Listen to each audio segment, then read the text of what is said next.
Polusi kendaraan di mana-mana. Datanya 46%. Polusi udara di Jakarta datangnya dari sektor transportasi.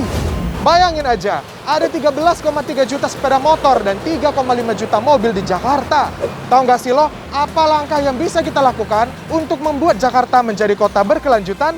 Kalau salah satu caranya menurut aku sih, kalau aku sendiri pribadi kalau misalkan kemana-mana itu selalu naik transportasi umum. Mungkin bisa ini kali ya, bawa tumbler kemana-mana, jadi ngurangin sampah plastik juga sih. Saya selalu pakai transportasi umum ya, karena membantu juga mengurangi emisi di lingkungan sama bisa jaga kebersihan juga sih sebenarnya.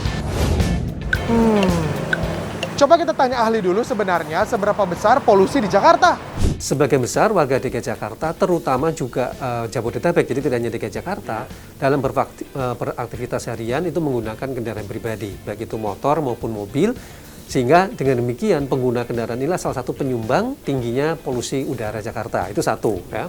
Kedua, ini juga terkait dengan tata kota kita. Ya. Kalau kita bicara tata kota, ini juga salah satu penyumbang kenapa orang dalam tanda petik terpaksa menggunakan kendaraan pribadi dalam beraktivitas. Karena kota kita ini tidak terdistribusi dengan baik antara pemukiman, tempat kerja, dan juga lingkup kota secara keseluruhan, mendorong orang menggunakan kendaraan pribadi untuk bepergian, ya. Jadi kota kita menjadi kota yang motoris, ya. Ini menjadi salah satu faktor yang harus dibenahi juga tata kotanya, ya. Kemudian yang ketiga yaitu belum beralihnya budaya transportasi dari kendaraan pribadi ke angkutan umum. Sayangnya seiring dengan peningkatan penggunaan kendaraan pribadi, ya, semakin orang mulai beraktivitas, kecenderungannya sekarang mulai ada peningkatan penurunan kualitas udara. Nah, gitu. Jadi artinya tingkat polusi kita justru mulai secara perlahan naik lagi, ya. Ini kita dapatkan terutama di hari kerja, dari Senin sampai dengan Jumat ini ada kecenderungan polusi udara kita mulai meningkat, ya. Ini juga menunjukkan bahwa jam-jam tertentu tapi ya, terutama di jam pagi, jam sore, pada saat pemberlakuan ganjil genap pun ya ternyata masih banyak orang menggunakan kendaraan pribadi. Salah satu cara mudah dan sederhana sebenarnya dengan mengganti moda transportasi. Nah, kalau gue lebih pilih naik MRT kemana-mana. Soalnya pada deket sama tempat nongkrong. Ya nggak, Besti? Nah, MRT Jakarta juga punya cara sendiri untuk menciptakan Jakarta sebagai kota yang berkelanjutan alias ramah lingkungan. Misalnya, dengan menyediakan layanan untuk pesepeda.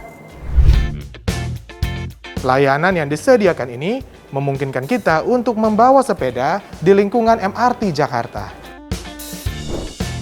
Selain itu, MRT Jakarta juga bekerja sama dengan startup Rekosistem dalam pengolahan limbah atau sampah di sekitar stasiun. Jadi, kamu pengguna MRT Jakarta bisa membuang sampah di tempat yang disediakan. Nantinya sampah ini akan didaur ulang. Waste Station ini bisa ditemukan di stasiun MRT Blok M BCA.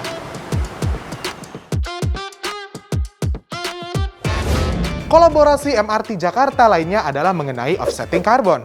Apa itu? Offsetting karbon adalah tindakan meniadakan emisi CO2 yang dihasilkan dengan tindakan pengurangan emisi di tempat lain. Kolaborasi ini menjadi kolaborasi epik dalam perjalanan MRT Jakarta dan membuat Jakarta menjadi kota berkelanjutan. Kalau kamu, apa caramu untuk membuat Jakarta menjadi kota berkelanjutan?